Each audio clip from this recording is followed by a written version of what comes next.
Let's talk about the big lie around content engagement and what actually makes you money on the internet. You see, this hater or this troll, whatever you want to call it, called me out on one of my Instagram ads and said, "You barely get any engagement on your stuff.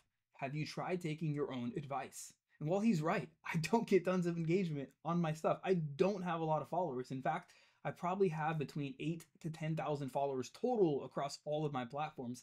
Yet I have made over $1 million.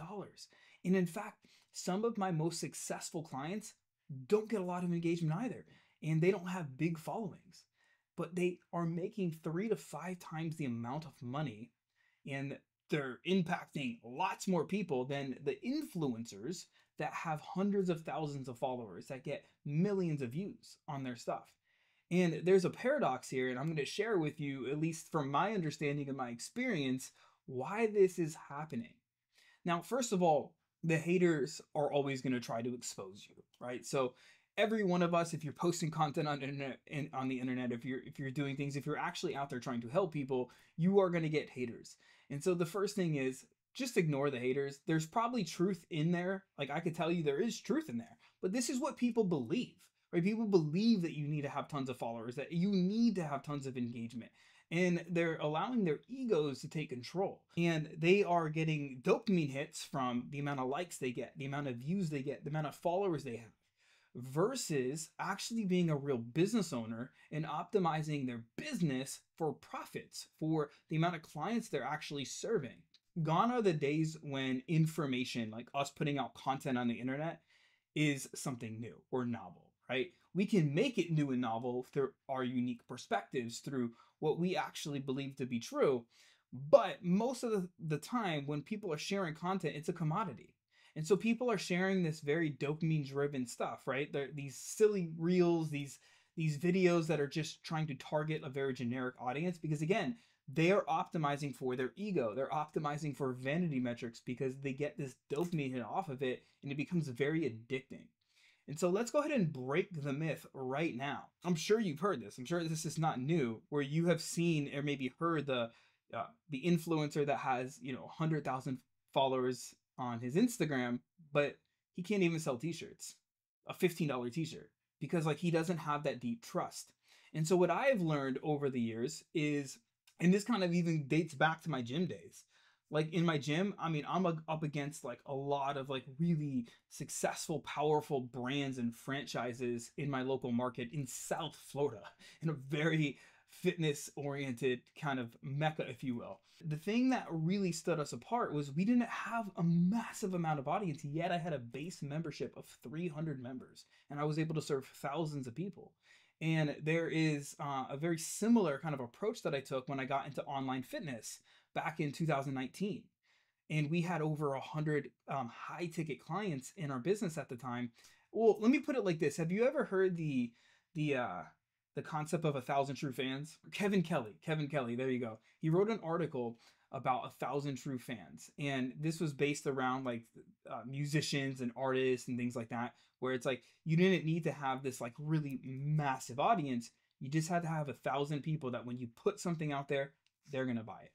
Now, I would argue with somebody that's selling like a high ticket coaching product or a service or a course or something like that.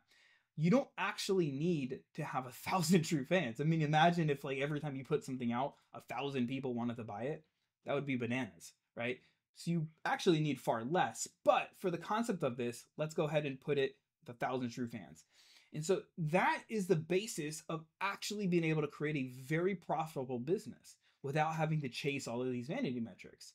And so you could think about it as of building your own tribe of buyers, of people that want to buy your stuff, that are loving your stuff, are getting transformations from your stuff, are getting amazing results, are having a better quality of life because of the work that you put out there. And the reason I think, from at least like I've consulted now people that have hundreds, 200, 300, 400, 500,000 subscribers or followers on their Instagram or on their YouTube or whatever it may be, even on their Facebook. I've had somebody that had over 200,000 followers, and they're not making tons and tons of money because it's like they're constantly yelling on a megaphone out to their audience, when really, and as a mentor of mine put it, you have to be able to use a dog whistle to be able to call the right people in. And so that's what we're going to spend the next few minutes on here. I'm going to walk you through exactly how, with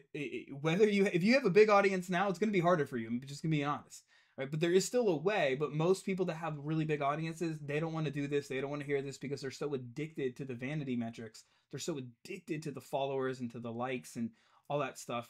And it sucks. It's scary. I've literally consulted with people that I give them the advice that I'm about to give you right now, and they won't do it because they're so afraid of what people are going to think about them. And it's sad because a lot of times they're really talented coaches. But the first thing that you got to understand here to create this tribe of buyers, to be able to create this 1,000 true fans, is you have to have the right messaging.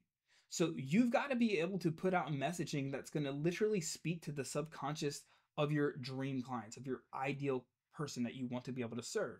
So if you think about, if you can have 1,000 people or 100 people or whatever number you can kind of fathom, who is that person? Are they a mom of, with a couple kids that are really trying to get themselves back in shape and they don't have a lot of time because they're kind of balancing work life and career? Is it a dad? Is it a business owner? Who is that person? I want you to think about it. And so what are some of the things that you could speak about that they are going to vibe with?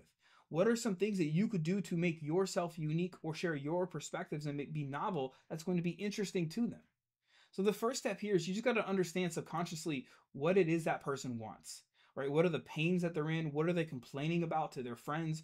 What are the desires they have? What are the aspirations that they really want to step into? What are their values? What are their beliefs? Limiting beliefs and even aspirational beliefs. What are those things? Really put yourself into their narrative, into their story, because that's how you're going to be able to really tap into it. And again, as I learned from one of my mentors, I love this analogy he used where he said, you can either be on a megaphone yelling like let's imagine you're in the middle of New York City, Times Square, and you're yelling on a megaphone being like, a very generic message, or you're using a dog whistle that's calling just the person that you want. Not necessarily calling your person a dog, but you get the analogy. And even Alex Hermosi said this, to where he went really broad and he had this more generic message and he attracted a lot more views, vanity metrics, right? Followers, subscribers. But when he targeted his message and he made his videos longer and he started to be more of a dog whistle to them, he stopped getting as many views and likes and followers, but he's getting way more applications to acquisition.com. He's getting way more people to buy into his workshops, and even now they're generating more traffic into school. And he's publicly said all of this stuff. And so your messaging is really, really key. And then being able to have your own unique kind of mechanisms or angles or ideas that you're sharing with people, that's going to stand you apart from all your other competitors. And then secondly, you want to have the right content. See, most people are, again, they're stuck in just trying to post reels and doing all of this weird dancing and entertainment type stuff. And they're not really like sharing things that are going to be specific to their dream client. And so when you have the right content, you're going to have things that where you're repelling the wrong people. Like, I could tell you right now, if you're the wrong person, you're not even here anymore. I've repelled you just because of my non-flashy, just straight to the point, just telling you like what's on my mind. Versus the people that need the dopamine hits and all that stuff, they're long gone by now. So if you're still here, you're my people. And you've got to be able to, so repelling the wrong people. And a lot of times it's just by you speaking up for what you stand for and speaking against what you stand against. That's basically what I'm doing right now.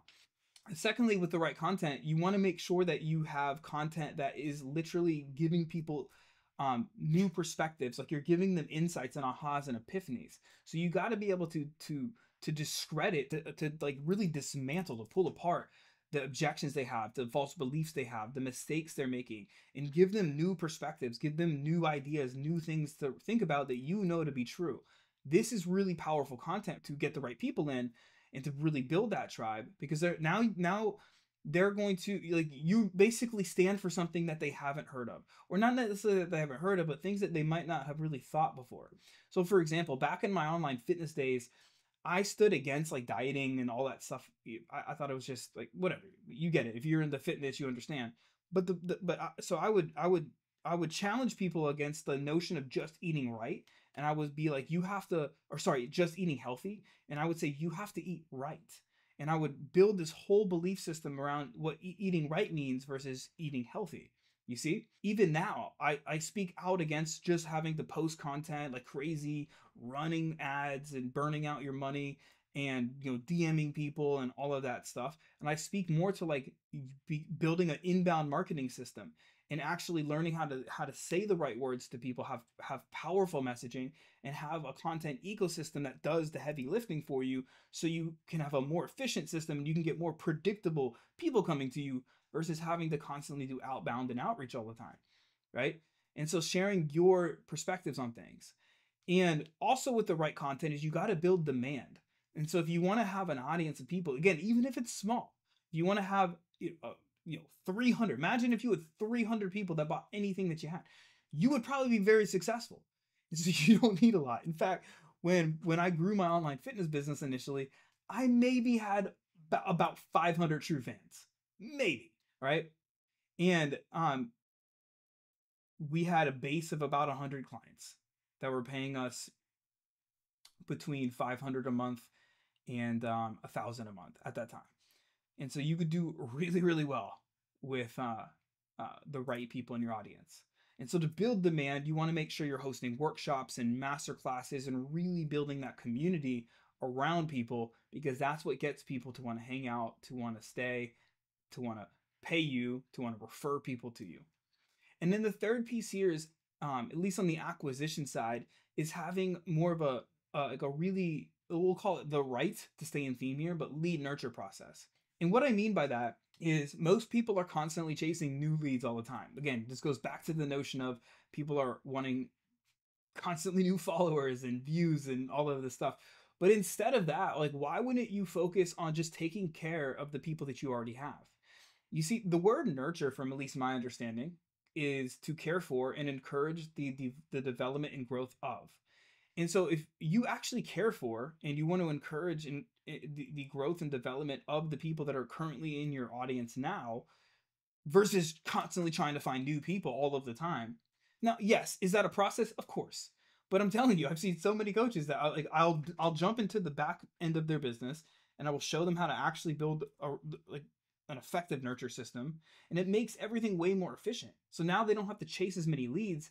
That we could set up a system to where they're getting 5, 10, maybe 15 or 20 leads a day, and then they are nurturing people, and then they have this constant, funnel, if you will, that's bringing new people into their programs all of the time. And so lead nurture, it's the content you put out there. And so I like having an ecosystem. And so for me, I'm leveraging my Facebook page. We have a Facebook group. Those are like our main kind of weapons, if you will, of nurture. And then we have this YouTube channel. So I'm sending a lot of my Facebook audience over here so I can give them real value. You can give real value on Facebook, but like videos like this where I'm going deeper and more in depth, give people the insights, the ahas, the epiphanies, the actual actionable things that they can do to get real results in real life, right? So like having a channel like this is really, really good to be able to send your top of funnel audience to nurture, because it's not about the length of time somebody spends in your pipeline or in your funnel. It's about the amount of content they consume from you. I've literally had people that become my friend on Facebook, and about 72 hours later, they're buying into like a high ticket consulting with me. And the reason is because they're like, Jason, I've binged your content. They've maybe bought a workshop all within just a few days. And it becomes a really, really powerful tool to like build trust and relationships with people really, really quickly. And then having an email list is really key. I can't tell you how many people have reached out to me and said, Jason, I've been reading your emails every day for the past 6 months, the past year, the past 2 years. Sometimes I've people like, dude, I've been following you for like 3-4 years now. And I read most of your emails. It's so powerful. And so what I do is I just take my best content from both Facebook and both YouTube, and I share it with my email audience. I just drive them over to those posts, or I'll just share it directly inside of the actual email. And that way I'm constantly just giving value to people, and I make offers basically every day. Sometimes they're very indirect offers, like of me trying to build more trust with people, hence the nurture piece. Like I'm sending them to a video like this, or inviting them to a free masterclass or something along those lines. Or sometimes it's more direct, where it's like, hey, if you want to get onto a consulting session with me, or if we open the doors for one of our programs, it'd be like, hey, you want to come into the program, right? So we're making both indirect and direct. And that is a really, really big key.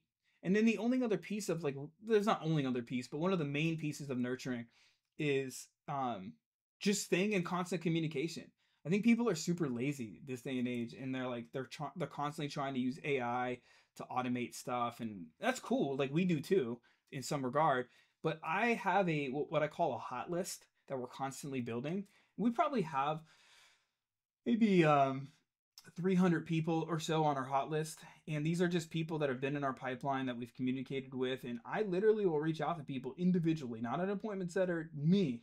I'm reaching out to people from time to time, and I'm just consistently building relationships with people. You know, I'll reach out, I'll do market research, I'll see what people are looking for, what they need right now, and I'm just connecting with people. And so it's manual, but it works in the long run. And sure, you can have a team or you can have people help you.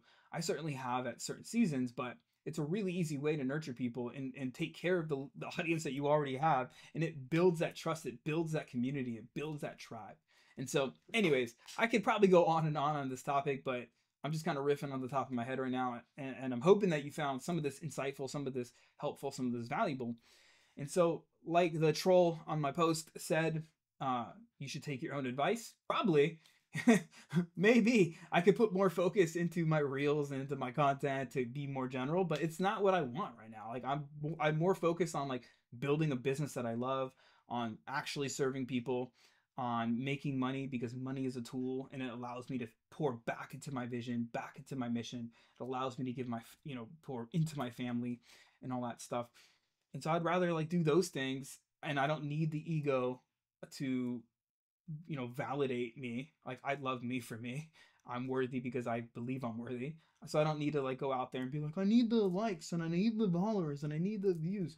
Right now, I'm sure there's at some point where that can be powerful when you've really dialed in your stuff and you want to expand and you want to really grow to a wider audience. That stuff can come into play, but I don't believe you have to chase it. I believe it comes just through your consistency with building your tribe. And so for my understanding with doing this and my experience in building communities and building tribes, as I've built many of them over the years, is that as when you have that tribe of buyers, right? When you have that community of people that love you, that love your brand, that want to that love paying you for your services because they equally get the value from it, what happens is you will start to get word of mouth as well. And that's how you start to expand. Your people start to share your stuff more. They start to tell other people about it, right? Your podcasts get shared more. Your YouTube videos get shared more. Your posts get shared more. And you will naturally start to get more of the right people in. You don't have to necessarily go out there and chase it. And then, of course, you can put fuel on the fire and you can start running ads when you have something that's working really well and expanding your audience, right? And so there's elements of that we're doing now. We're expanding out because we know what messaging works, we know what content works, we know all this stuff inside of my brand. But anywho, when you have the right messaging, when you have the right content, when you have the right nurture process, it becomes a really, really easy, or I should say easier, to be able to build a very successful and profitable business that's impacting a lot of lives with not a big audience and with not tons of engagement, because we're here to create a tribe of buyers, to create this 1000 true fans. And so if you grasp this concept, you could definitely do very, very well and not get caught up into the social media kind of like insta famous kind of world that people are in. So anyways, if you have any questions for me, let me know. Otherwise, I hope you found this video incredibly helpful. And as always, remember, your message does matter, so don't be afraid to speak it. As always, be seen, be heard, and be impactful.